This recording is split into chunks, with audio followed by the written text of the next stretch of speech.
നമുക്ക് രമേഷ് പിഷാരടി വേദിയിലേക്ക് ഒന്ന് ക്ഷണിക്കാം. അതെ, പിഷാരടി നമ്മുടെ കുടുംബാംഗമാണ്, റൈറ്റലിലെ മെമ്പറാണ്. അതെ, നമ്മൾ തുടക്കം മുതലേ ഉള്ള ആളാണ്. പിന്നെ എല്ലാ പരിപാടികൾക്കും പിഷാരടി ഉണ്ട്, സജീവമാണ്. അപ്പോൾ പിഷാരടി, റൈറ്റൽ എന്ന് പറയുന്നൊരു സംഘടന ഒരു പിന്നണി പ്രവർത്തകരുടെ സംഘടനയാണ്. പലപ്പോഴും ഒരു മുന്നണിയിൽ ഓൺ സ്ക്രീൻ വരുന്നവർക്ക് അതിൻ്റെ ഒരു പ്രിവിലേജുകൾ എല്ലാ സ്ഥലങ്ങളിലും കിട്ടും, പരിഗണനകൾ ലഭിക്കും, അവരുടെ പ്രതിഫലം കൂടുതലാണ്. പക്ഷേ ഇവർക്കെല്ലാം വേണ്ടി, ഞാൻ ഉൾപ്പെടുന്ന മുൻനിരയിൽ നിൽക്കുന്ന അല്ലെങ്കിൽ മുന്നിൽ നിൽക്കുന്ന ആളുകൾക്ക് വേണ്ടി പിന്നണിയിൽ പ്രവർത്തിക്കുന്ന ഒരു വലിയ വിഭാഗം എഴുത്തുകാരുണ്ട്. കോവിഡിന് മുമ്പും അല്ലാതെയും ഒക്കെ പലപ്പോഴും പരിപാടികളുടെ ക്ഷാമം അല്ലെങ്കിൽ ഇത് ഉപജീവനമാക്കി ഇതുകൊണ്ട് കുടുംബം കഴിയുന്ന ആളുകൾക്ക് പ്രശ്നങ്ങൾ ഉണ്ടാകുമ്പോൾ വലിയൊരു എണ്ണത്തിലുള്ള ആളുകളുള്ള സംഘടനയോ അല്ലെങ്കിൽ തെരുവിലിറങ്ങിയ ഒരു സമരം ചെയ്യാൻ കെൽപ്പുള്ള സംഘടനയോ ഒന്നും അല്ല എന്നുള്ള സ്ഥിതിക്ക് പരസ്പരം സഹായിക്കുക എന്നുള്ളത് മാത്രമായിരുന്നു ഉപാധി. അങ്ങനെ രൂപം കൊണ്ടൊരു സംഘടനയാണ് റൈറ്റൽ എന്ന് പറയുന്നത്. തുടക്കകാലത്ത് മിമിക്രി ഏറ്റവും ജനകീയമായിട്ട് വലിയ പ്രതിഭകൾ മുന്നിൽ നിൽക്കുന്ന സമയത്ത് നമുക്ക് മുന്നിൽ വരാൻ സ്കോപ്പില്ലാതെ ഞാനൊക്കെ ഏറ്റവും കൂടുതൽ നിന്നിട്ടുള്ള എഴുത്ത് മേഖലയിലാണ്. എഴുത്തിൽ നിന്ന് മുന്നിലോട്ട് വന്നിട്ടുള്ളതാണ് ഞാനൊക്കെ. അപ്പോൾ സംഘടനയിൽ തുടക്കം തൊട്ടേ ഉണ്ട്. അപ്പോൾ ഒരു വലിയ വിഭാഗം ആളുകൾ ഇപ്പോഴും ഇതെല്ലാം ഇങ്ങനെ സംഘടിപ്പിക്കുന്നതിന് പിന്നിൽ ഞങ്ങൾക്കിങ്ങനെ വരുന്നു പോകുന്നു എന്നുള്ളതിനൊക്കെ അപ്പുറം ഇതിൻ്റെ ഒരു ഏകോപനം എന്ന് പറയുന്നത് വലിയ മാനുഷിക അധ്വാനം ആവശ്യമുള്ളൊരു കാര്യമാണ്. ഇതിൻ്റെ ഇത്ര സ്പോൺസർമാരുണ്ട്, ഈ മാള് സഹകരിക്കുന്നുണ്ട്, അലി നമ്മളോടൊപ്പം സഹകരിക്കുന്നു, അലിയാണ് ഇതിൻ്റെ ഡിജിറ്റൽ പാർട്ണർ. ഇവരിൽ നിന്നെല്ലാം സമാഹരിച്ചും സമ്പാദിച്ചും സമയം കളഞ്ഞുമാണ് ഈ വേദിക്ക് പിന്നിലും വശങ്ങളിലുമായി നിൽക്കുന്ന ഒരു പറ്റം കലാകാരന്മാർ ഇന്നത്തെ ഈ പരിപാടിക്ക് വേണ്ടി നിലനിൽക്കുന്നത്. അവരുടെ ആ വലിയ അധ്വാനത്തെ ഹൃദയപൂർവ്വം നമിക്കുന്നു, അവർക്ക് നന്മകൾ നേരുന്നു. ഇതെല്ലാം നമ്മളെ പരസ്പരമുള്ള ആവശ്യങ്ങൾക്ക് വേണ്ടി ഉപയോഗിക്കുന്നതാണ്. നിങ്ങളും നൽകുന്ന ഈ സഹകരണം ഇവിടെ നിന്ന് കാണുകയും ഈ കലാകാരന്മാരെ പ്രോത്സാഹിപ്പിക്കുകയും ഒക്കെ ചെയ്യുന്നത് വലിയ സന്തോഷം തരുന്ന ഒരു കാര്യമാണ്. മുന്നിൽ നിൽക്കുന്ന ആളുകളുടെ സംഘടന പോലെ തന്നെ ഒരു പിന്നണി പ്രവർത്തകരുടെ, എഴുത്തുകാരുടെ, ടെലിവിഷനിലും അല്ലാതെയും കോമഡി എഴുതുന്ന ആളുകളുടെ സംഘടനയുടെ ഈ സംഘടന ഞാൻ ആ സംഘടനയിലെ അംഗമാണ്. ഞാനും കൂടുതൽ ഈ സംഘടനയുടെ ഈ പരിപാടി വിജയമാക്കുന്ന എല്ലാവരോടും എൻ്റെ വ്യക്തിപരമായ പേരിലും ഈ സംഘടനയുടെ പേരിലുള്ള നന്ദി പറയുവാൻ ഞാൻ എനിക്ക് മൈക്ക് കിട്ടിയ അവസരം ഉപയോഗിക്കുന്നു. ഹൃദയപൂർവ്വം ഏവർക്കും നന്ദി.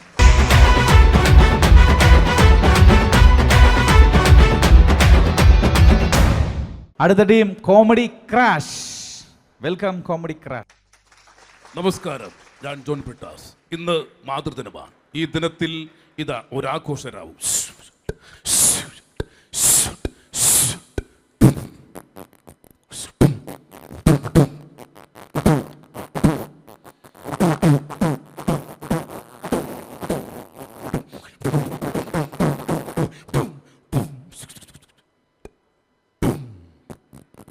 നമ്മൾ എന്ത് ചോദിച്ചാലും പാട്ടുകൊണ്ട് മാത്രം മറുപടി പറയുന്ന ഒരു സുഹൃത്ത് എന്നോടൊപ്പമുണ്ട്. അദ്ദേഹത്തിൻ്റെ ഒരു ഈശ്വര പ്രാർത്ഥന. ഉലകത്തിൽ മണ്ടന്മാർ മന്ത്രിയായി വാഴും, നരകത്തിൽ പോയാലോ ഇതിനേക്കാൾ ഭേദം. മന്ത്രിമാരും കൂറെ ശിങ്കിടികളും കൂടി വിദ്യാഭ്യാസ രംഗം കുട്ടിച്ചോറാക്കി. വിദ്യാഭ്യാസ മന്ത്രി അഭ്യാസം കാട്ടിയപ്പോൾ അഭ്യസ്ത വിദ്യർക്കോ തൊഴിലില്ലാണ്ടായി. വിദ്യയറിയാത്തോൻ അധ്യാപകനായപ്പോൾ പഠിക്കുന്ന കുട്ടിക്കോ വെളിവില്ലാണ്ടായി. ചോദിക്കട്ടെ, ഈ മാതൃദിനത്തിൽ ബ്രിട്ടാസ് എന്താണ് വെറൈറ്റി ആയിട്ട് ചെയ്യുന്നത്? എനിക്ക് ഏറ്റവും കൂടുതൽ ഇഷ്ടപ്പെട്ട ഒരു വ്യക്തിയാണ് പിണറായി വിജയൻ സാർ. അദ്ദേഹം നിയമസഭയിൽ പറഞ്ഞിട്ടുള്ള ഒരു പ്രസംഗം, അത് ഈ പ്രസംഗമാണ്. കുറേ കാലം നിങ്ങൾ എല്ലാവരും കൂടി പ്രതിയാക്കാൻ വേണ്ടി നടന്നുണ്ട്. ആ പ്രതിയല്ല എന്ന് പറഞ്ഞതാര ഈ പ്രസംഗം മൺമറഞ്ഞു പോയ താരങ്ങളുടെ ശബ്ദത്തിലേക്ക് ഞാൻ കൺവേർട്ട് ചെയ്യുക. അതുകൊള്ളാം. കുറേ കാലം നിങ്ങളെല്ലാവരും കൂടി ആ പ്രതിയാക്കാൻ പറഞ്ഞ് നടന്നില്ലേ? ആ പ്രതിയല്ല എന്ന് പറഞ്ഞതാര കോടതി ശരിയാണ് ചെയ്തത്. ഈ കേസേ നിലനിൽക്കുന്നില്ല. മറന്നുപോയത് കഴിഞ്ഞ ദിവസവും ഞാൻ പറഞ്ഞതല്ലേ, കഴിഞ്ഞ ദിവസവും ഞാൻ സഭയിൽ പറഞ്ഞില്ലേ അലാവുലിയും കേസിനെ പറ്റി. ഇതൊക്കെ വെറും മോഹങ്ങളാണ് സാർ. വ്യക്തമായ രാഷ്ട്രീയ ഉദ്ദേശത്തോടെ നടന്നത് കൂടായ്മയുടെ ഫലമായിരുന്നു.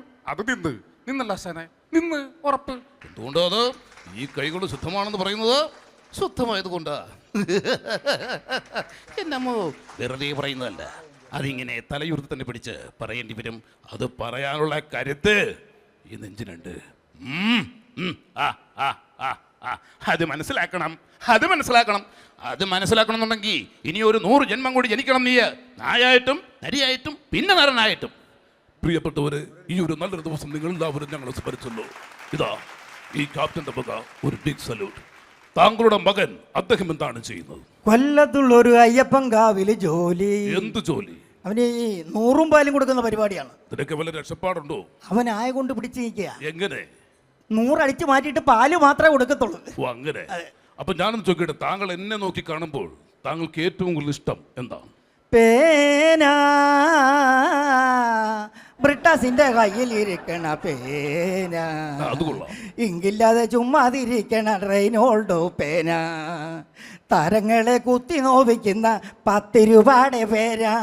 ഞാൻ പാവങ്ങളൊന്നും കുത്തി നോക്കാറില്ല കേട്ടോ. ഈ റൈറ്റലിന്റെ പോലും മെയിൻ ആയുധം എന്ന് പറയുന്നത് ഈ പേനയാണ്. അത് പറക്കണ്ട. ഇല്ലില്ല, ബ്രിട്ടാസ് ഒരു വെറൈറ്റി ആയിട്ട് ഇപ്പം എന്ത് ചെയ്യാൻ പറ്റും? വെറൈറ്റി ആയിട്ട് എന്റെ പ്രിയപ്പെട്ട മമ്മൂക്ക അദ്ദേഹം തകർത്ത് പിടിച്ച കൊടുമൻ പോറ്റിയുടെ ശബ്ദം അത് പല താരങ്ങളിലേക്ക് പരകായ പ്രവേശനം നടത്തുകയാണ്. അപ്പൊ ഡയലോഗോ? ഡയലോഗ് സിനിമയിലെ ഡയലോഗ് തന്നെയാണ്. അതെല്ലേ. പക്ഷേ ചാത്തന്റെ ചിരി അങ്ങനെ വന്നുകൊണ്ടിരിക്കും. അത്രേ ചോദിച്ചിട്ട് പോകാമായിരുന്നില്ലേ? ഇങ്ങനെ ചോര തുപ്പണോ? ഇങ്ങനെ ചോദിച്ചാൽ പോരാ, താഴ്മയായി ചോദിക്കണം. വളരെ കാലങ്ങൾക്ക് ശേഷം ഒരു അതിഥി എത്തുന്ന മഹത്തായ ദിവസം. ഇതിനെ മനയെന്നൊന്നും പറയാൻ പറ്റില്ല കേട്ടോ. ഒരു ചെറിയ വീട്, അത്രയേ ഉള്ളൂ. ഇത്തരത്തിലുള്ള അതിഥികളെ 2 തരമായിട്ട് നമുക്ക് പണയം വയ്ക്കാൻ പറ്റില്ല എന്നത് മനസ്സിലാക്കണം. എന്താണ് മനസ്സിലാക്കേണ്ടത്? നിങ്ങൾക്ക് ഞാൻ പറഞ്ഞു തരാം. നിങ്ങൾ നന്ദി പറയേണ്ടത് ദൈവത്തിനോടല്ല. നിങ്ങൾ നന്ദി പറയേണ്ടത് ആരോടാണ്? എന്നോടാണ് നിങ്ങൾ നന്ദി പറയേണ്ടത്. നിങ്ങൾക്കുള്ള കഞ്ഞി, ചോറ്, അപ്പം, അതുപോലെ ചമ്മന്തി ഇതൊക്കെ തന്നത് ആരാണ്? ഇതൊക്കെ തന്നത് ഞാനാണ്. അതുകൊണ്ട് നിങ്ങൾ നന്ദി പറയുന്നത് ആരോടാണ് പറയേണ്ടത്? എന്നോടാണ് നന്ദി പറയേണ്ടത്. തലയിൽ കയറിയില്ല, അതാണ് കൈയടിക്കത്ത്. ഞാനിവിടെ വന്നിരിക്കുന്നത് താന്ത്രികനായിട്ടല്ല, ഞാൻ നിസ്സഹായനായ ഒരച്ഛനായിട്ടാണ് വന്നിരിക്കുന്നത്. നീങ്ങ് വന്നേ, നിന്നെ ഞാനൊന്ന് കെട്ടിപ്പിടിച്ച് ഒരു ചക്കര ഉമ്മ തരട്ടെ. നീങ്ങ് വന്നേ. അത് ശരി, ഡിങ്കോവി അല്ലേ? പിന്നോട്ടില്ല, ഇനി സമയം മാത്രമേ പണയം വയ്ക്കാറുള്ളൂ. സമയം. പക്ഷെ സമയം ഇവിടെ വെച്ചാൽ നീ ജയിച്ചോണ്ടില്ല. പിന്നെ നോക്കണ്ട, പിന്നെ നീ ഇവിടുന്ന് പോയച്ചാൽ മതി. പക്ഷെ ഞാൻ ജയിച്ചോണ്ടില്ല. നീ ഇവിടെ തന്നെ മുഴുവൻ സമയം എൻ്റെ ഒപ്പം തന്നെ നിൽക്കേണ്ടി വരും, ജീവിതകാലം മുഴുവൻ പാണനായിട്ട്. സമ്മതിച്ചാ? അപ്പോ വിരസതയുടെ പ്രളയത്തിൽപ്പെട്ട് മുങ്ങിത്താഴുമ്പോൾ ഈ കാലം നമുക്ക് പകടകളി തന്നെയാണ് നല്ലത് കേട്ടാ. പകട 12 12 8 30 കണക്ക് തെറ്റിപ്പോയല്ല. അങ്ങനെ പോകാൻ അനുവാദം ഇല്ല. അത് ഈ മാതൃദിനത്തിൽ ഒന്നും ഇങ്ങോട്ട് പറയണ്ട, പറയുന്നത് അങ്ങോട്ട് ചെയ്താൽ മതി. ഈ മാതൃദിനത്തിൽ താങ്കൾ ഈ മാതാപിതാക്കളേക്ക് ഇപ്പോൾ വൃദ്ധസം തള്ളുന്ന ഈ സമയത്ത് എന്താണ് നൂഞ്ച് റഷൂഡ് താങ്കൾക്ക് പറയാറുള്ളത്? വയസ്സെന്ന കാലം വരുമെന്ന ചിന്ത മനസ്സകം വേണം, വെടിഞ്ഞോ അഹന്ത. വയസ്സായ മാതാ പിതാക്കളെ നോക്കാൻ മടിക്കുന്ന നിന്നിൽ വരുമൊരു കാലം. ഇത്രയധികം മാതാവിനെ സ്നേഹിക്കുന്ന ഒരാളെ കിട്ടുക എന്ന് പറഞ്ഞ് വല്ല ഭാഗ്യമാണത്, പുണ്യമാണ്. അപ്പൊ താങ്കളുടെ അമ്മയോടെ? അമ്മ വീട്ടിൽ ഒറ്റയ്ക്ക് നിൽക്കാൻ പേടിയാന്ന് പറഞ്ഞോണ്ടേ ഒരു വട്ടം അമ്മമാരുടെ കൂടെ കൊണ്ട് നിർത്തിയിരിക്കും. കുടുംബശ്രീയിലാണോ? അല്ലല്ല, വൃദ്ധസാധനത്തിലാണ്. അപ്പൊ അച്ഛനോ? അച്ഛനെ 6 മാസം മുമ്പ് ഞാൻ തലക്കടിച്ച് കൊന്നിട്ട് ഞാനിപ്പോ ജയിലിൽ നിന്നല്ല വരുന്നത്. താൻ അങ്ങനെ ഇവിടെ വന്നു? അതിനല്ലേ പരോൾ.